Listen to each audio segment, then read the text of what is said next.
Congratulations and welcome to Schooling Around. Oxford Robotics at the Legacy, coding at OES, going international at Daniel Axford, and a Christmas visit from the Pistons. Details after this.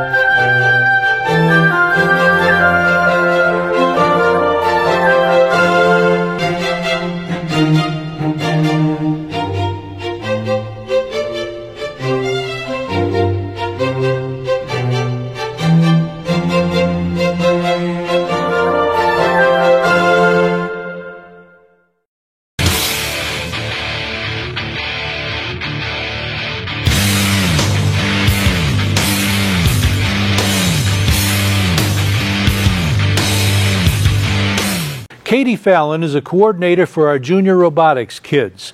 They gained some notoriety early this year when they started having official events at our high school. What you may not know is that our robotics and Lego kids are able to polish their skills at the Oxford Legacy Center on the Pier Road. Katie filled us in at one of their practices. Well, first, our official name now is First Oxford Robotics Center. The first program granted us that name when we got this space. Jen and Christian at the Legacy Center were wonderful and donated us some space, and then Alex at Cracked donated us some more space. So we have 1,500 square feet at the Legacy Center at the north end, and it just took off from there. And that's great because before this, all you had was what you could get in the schools, which basically was confined to a library or something like that, right? Right, and then we had to go around the school schedule. So if the school was closed during the summer, we couldn't practice during the summer. Or if there was a book fair, we couldn't get to the library. We had to tear down everything every night and then set it back up. So now we're able to, spend our time working on the meeting instead of setting up and cleaning down. Okay, tell us what's going on over here. This is the FTC room. We have our Velocity Vortex set up and some of Tower 5291. So what is that thing supposed to do, guys? Well, this is called the Center Vortex, and what it's supposed to do is during drive control or autonomous, you can shoot balls from your robot into your colored alliance team, and you can only shoot your colored balls. And then in endgame, you have to, which is the last 30 seconds of the match, you have to raise the ball up into to cap it. The Junior Lego League is here too. Shannon Sutton is one of their coaches.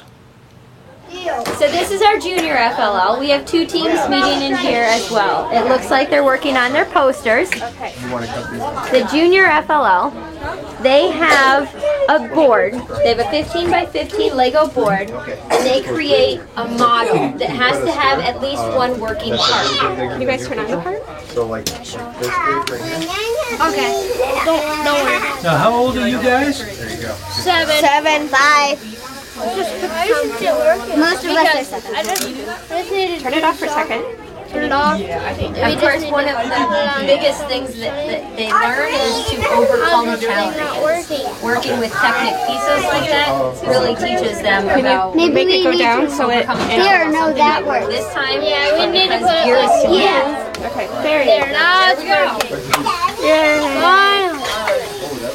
So their board has to have at least one unique piece, and then it has to be based off of another challenge. Shannon, can you what was the challenge? For this year's challenge was about honeybees and the animals that they share habitats with.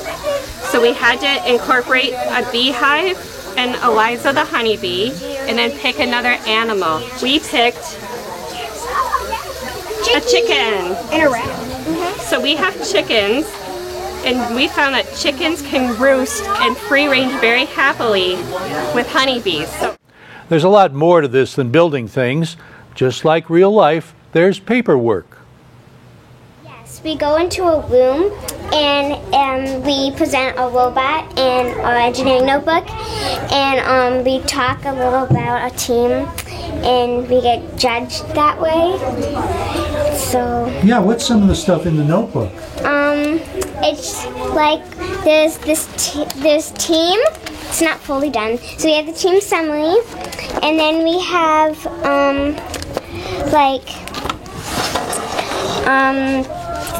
the last name, and then the first name, and then the grade, and then the school. It's a list of your team members? Yes, Okay. and what their jobs are on the team. And then we have all of our bios, so it's all about our team members. So this is like AJ, so this is all about AJ. And so yeah. There's a lot of other stuff. Like a campus map of Kettering University, and then map directions to the campus. Why is Kettering University so important? It's because that's where we went for the FTC training in the summer, and where most of the competitions are. And they're getting results. Andrew Hazelton's team just got back from a junior robotics state competition. We went to a competition and we won an award for the control of our robot through programming. And where was the competition at? It was the Michigan FTC state competition. The state competition? Yeah. Wow. So that means nationals are next. It's actually super regionals and then worlds. Super regionals includes a bunch of states, and it's in Iowa this year. When do you go to that? At the end of March. So what sparks these kids' interest in this stuff? Maybe it's all in the code. Stay tuned.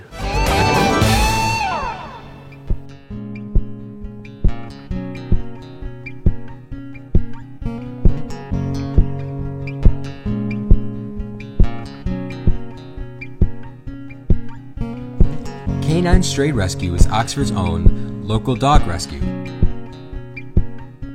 Each year they take in hundreds of dogs and bring them into suitable homes. A certified nonprofit organization, K9 Dog Rescue strives to give pound dogs a new leash on life.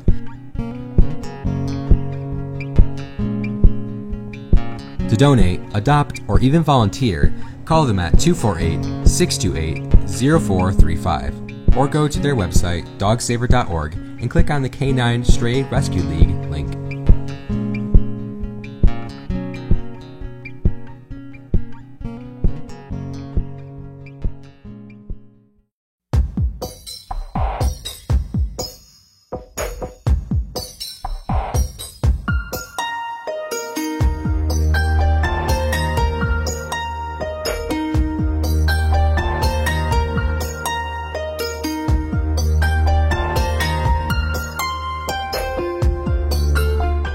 Just as Thanksgiving is to turkey, coding is to robotics. After all, you have to program the robot to make it work.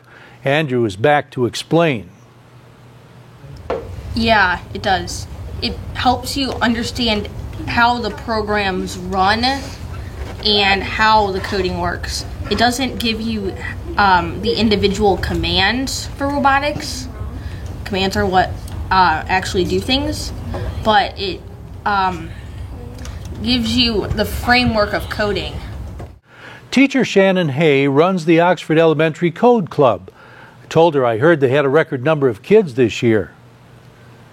This year and last year were double what I had the previous years. Oh, so how many kids you got this year? 70 again. I cut it off at 70 because that's 2 groups and I only have so many desks and chairs and computers. So you could at a have time. more than that if you had the room and the people. And the people, yes. So what do you think that is? What's causing all the interest? Well, I think that because kids are using technology so much, and because the learning programs I'm using, they use games to teach it, it is very high interest. I think the kids are curious to know what makes programs work, and they love to be on the computer. What do you think stimulates? Is it video games? Is it robotics? Is it Legos? I mean, there's so many different applications. I think part of it is just the visual of it, and you get this instant feedback because you write some code or you pick some functions and commands, and then you run your code and you see the results of what you did or what you thought, and then you can make adjustments to it. So there's really no end to what they can learn. I have some kids, former students, that are way beyond what I can code, and they come back to help, because to get the next generation going. Young Andrew Hazelton helps out there too with the Code Club. He explains how it works. It progresses as you go, so it doesn't just throw you in the deep end, and you start out with simple things like just moving, but then you get into more complex things like conditions and looped conditions.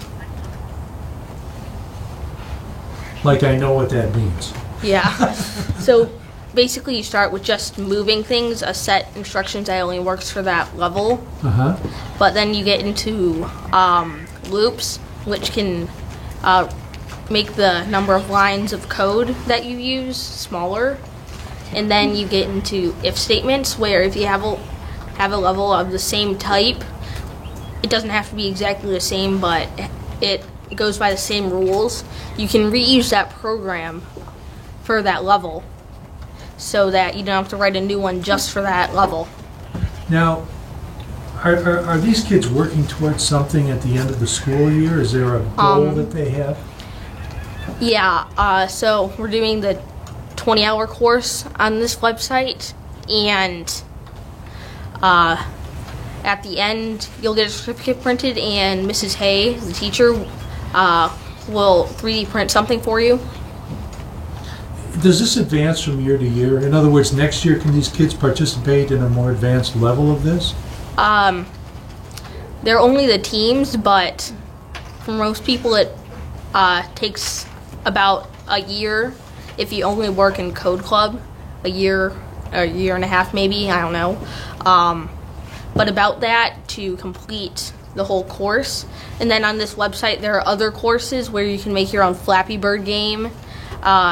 There are courses where you can program something involving Minecraft or Star Wars. There are lots of options. But what do the kids say? Because it's fun. Is it? Yeah. And what do you hope to do with this later on? I'm not really sure. Well, yeah, but I mean, you could get into the Lego stuff or the robotic stuff or something like that. Is that right? Yeah. Think you might want to do that? Maybe. Next, we go international, but you stay right here. Vision loss is not something that you feel until it happens. Most people lose their vision from diseases like macular degeneration and glaucoma, not at birth. With macular degeneration, you lose your central vision. You have a blind spot right in the center of your face, so I can't actually see your face. So even that little circle in which I could see became a big blur. I was 65 when I first was diagnosed with glaucoma. There were no symptoms. I had no headaches. 3 million Americans have glaucoma, and half don't even know it. 11 million people in the United States have macular degeneration. You lose mobility, independence, changes your entire life. So many eye disorders can be treated if caught early. My husband tells me that I have beautiful brown eyes, and I don't want to lose that. Make a plan today to get your eyes checked. Visit brightfocus.org to learn more.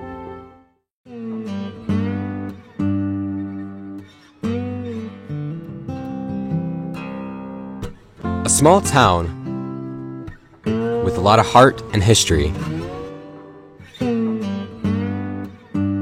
A hidden gem with a sense of community.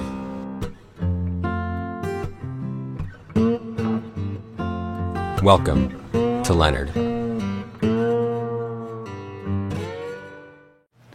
Min Lu teaches Chinese to kindergartners and second graders over at Daniel Axford. Yes, kindergartners and second graders. She also mentors the International Club. The initial thought was to help students to be open-minded, because to be open-minded, you know, to me, I mean, it helps a student so much. You know, they eventually will become a more knowledgeable person because they would want to learn more. They're more curious about things, and it will make them a more valuable contributing member of society, because once you understand other people, you'll be more willing to care and help, you know. And also, I think it will make their life more interesting once they're more open-minded. You know, it will make them happier because they will have easier time getting along with all kinds of people. You know, they will have, you know, easier time working with people from all kinds of backgrounds, and they will need to be doing that in the future. You know, they will be working with people from different countries, different areas. You know, so I think so. That was the initial thought, and we started very small because their age is just 7 and 8. So we try to do things more like hands-on activities. You know, we do the first session. We invite a parent volunteer helped us. She came to teach us some polka dance from Poland. We found out a lot of students have connection with Poland. Their grandma or parents from Poland. So we learned dances, polka dance, and then we also learned how to say hello in all kinds of language. It was a very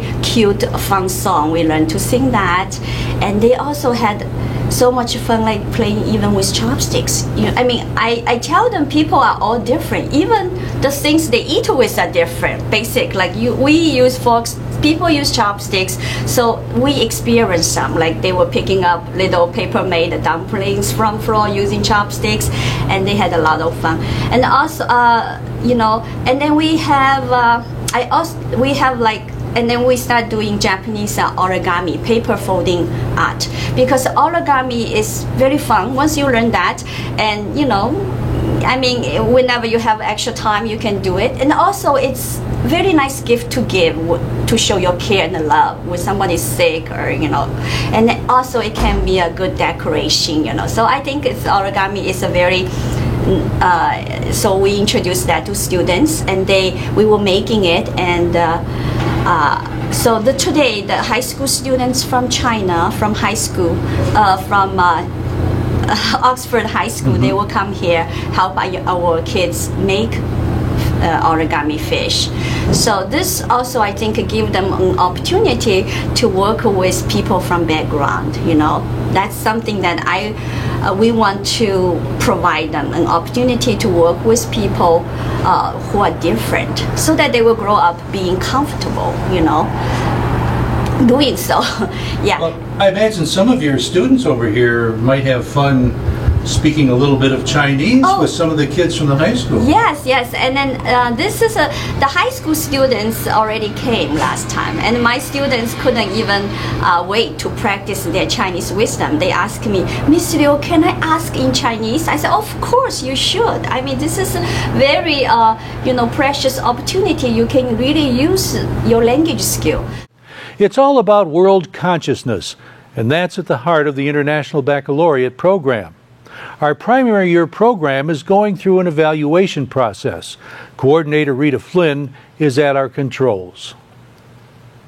So at Oxford Elementary School, we got reauthorized and our program was evaluated, but I like to tell our teachers that it wasn't an evaluation, it was a celebration of our learning, and they weren't just having a visitation, but we were there to educate them on the wonderful things that we do. And now we're going through the process here at Daniel Oxford, and we'll be having a visitation celebration in March, I believe. They need to confirm the dates, but it is a very rigorous process in which they thoroughly look through everything that we do here, from how we collaborate to our curriculum to our teaching strategies within the classroom to our assessments, and then that whole piece of really building that whole child in the sense of Well, we want our students to be academically sound, but we also want them to be really great people. And how do we get them to do that? And having this international student club is another layer to encouraging our students to be great people. Next, a visit to Crossroads for Youth, where the Pistons come with a purpose.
Pistons with a Purpose is a special program our Detroit basketball team has to help the disadvantaged.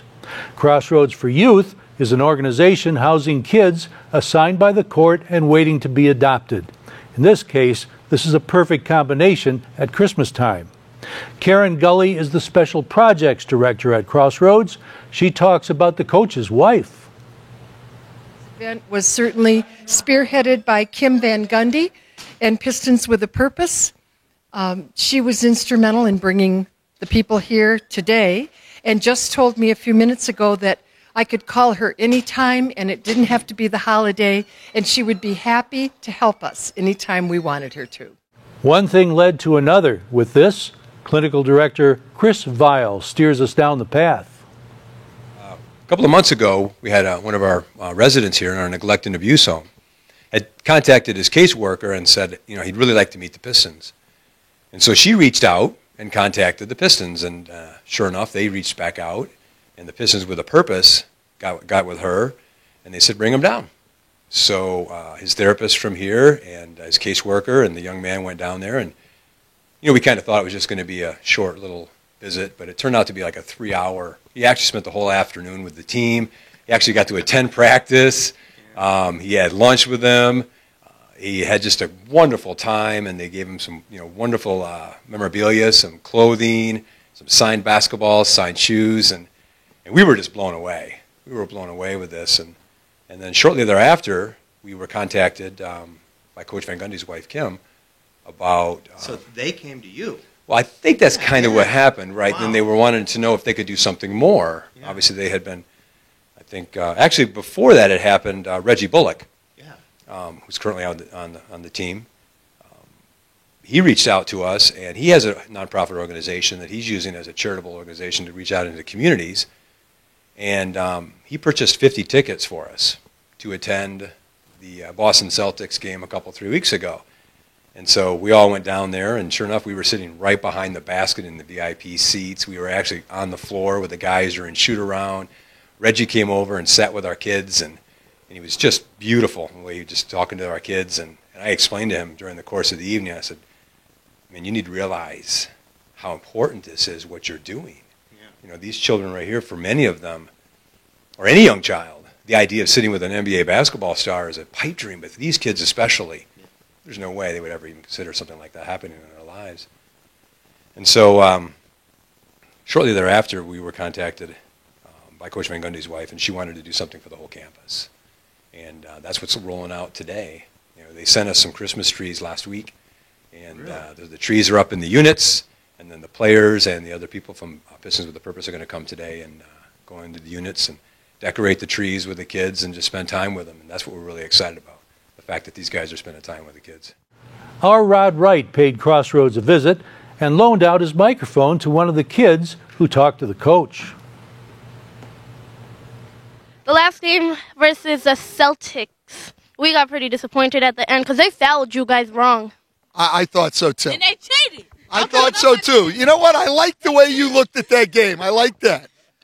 In the last round, in the last quarter, while they were playing, who did they foul? They fouled Andre Drummond, whatever his name is. They did. Yes, no, that's correct. No, you're right. Andre Drummond, yeah. But before that, they called a foul, remember, on us. And their guy, and we didn't think we fouled him, and he made the free throws and the whole thing. So they made that three-pointer, then they go say, the time up. That's exactly right. No, I don't blame you. Absolutely. What was your favorite? We appreciated you guys being there cheering for us. What was your favorite game being played against which? So far? Well, we haven't played them yet. We play them right before Christmas. So I would say right now, so far, we beat the LA Clippers, who are really, really good. So that was a good one. I enjoyed that one. Rod finally got his mic back. I get to interview you. Now, what is your name? My name's Diana. Do you think of maybe getting into media? I like media. You do? Well, you're good at it. Thank you. Well, thank you for doing the interviews. I didn't have to do anything. I got to go eat a little brownie over there. So thank you. You're welcome. Are you having a good Christmas, honey? Yes, but I would like to be with my family. Some things money can't buy. Good job, Rod. Good job, Diana. Good job, Pistons. Good job, Kyle Snage at the controls, Dan Weiss at the editing desk, and thank you for watching. This is Oxford Community Television, keeping it local.